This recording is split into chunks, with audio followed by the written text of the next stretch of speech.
I had, from the beginning of using opiates, I was overdosing continually. There was the first time that I was, the ambulance had to call. They clearly told me they were ready to pull the sheet over me. They Narcaned me the third time, and I came to.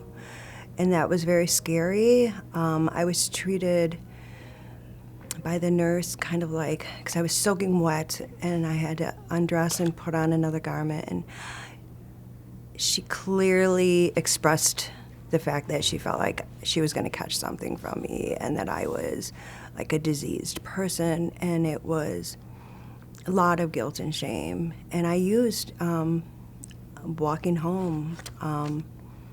I used continually after that. What family members really ought to know about substance use disorders and how we've come to think about them over the last couple of decades is that it pretty clearly is an illness, meaning that there is predictable pathology, particularly in the brain, that is associated with the pathology of a use disorder or addiction. And it's often relapsing, remitting, and a chronic issue. It's actually fairly unusual for that first run at things by way of recovery to be the successful one or the one that takes.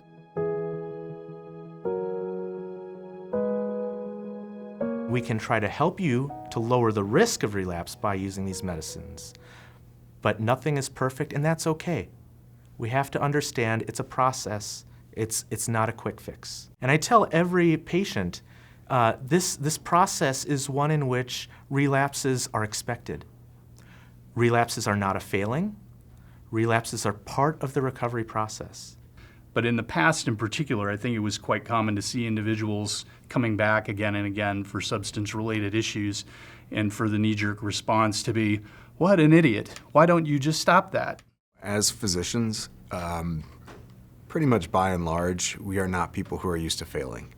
And we see people who have relapses as being a failure. Either I didn't approach you the right way or I didn't give you the right medications.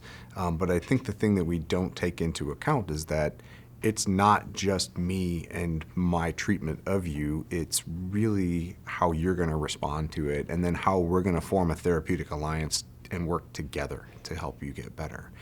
If there's a failure, it's not always because I failed, it's because that alliance wasn't there or you weren't ready to accept it.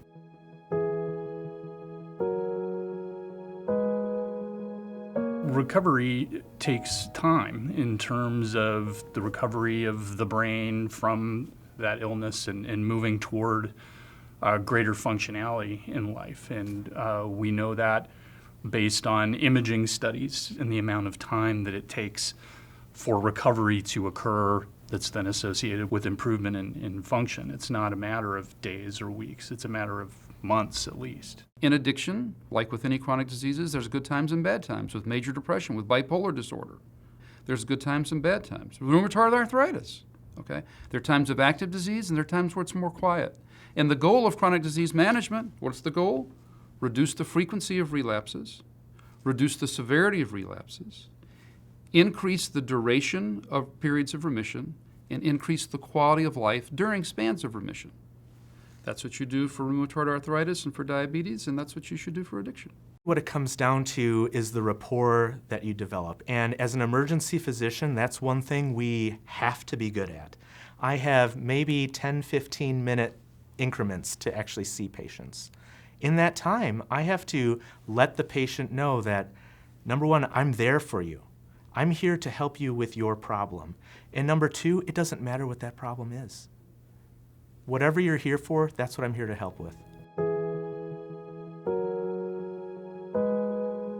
Don't give up on yourself. Don't give up on your patients. Don't give up on the system. I think the future can either look bleak or it can look very bright, depending on where you choose to put your perspective. And, you know, nothing is over until the ultimate over. There's always another tomorrow. There's always another day. There's a chance that you will be the impact player, whether you're somebody who's in recovery, if you're a physician, if you're a nurse, if you're a paramedic, if you're a police officer, you might be the person that day who finally flips that switch and turns on the light bulb for somebody else who's going through this. Don't give up.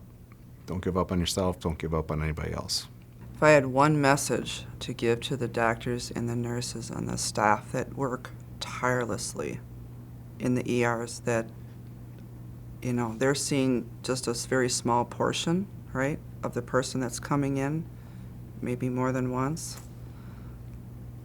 I would say thank you for not ever giving up on me, and thanking them for not ever giving up on this person that's here right now. Because I've witnessed, even just 2-3 days ago, an amazing, the way between the doctors, the nurse, and then the social worker, they just knocked it out of the ballpark with this girl, and I'm very grateful for that.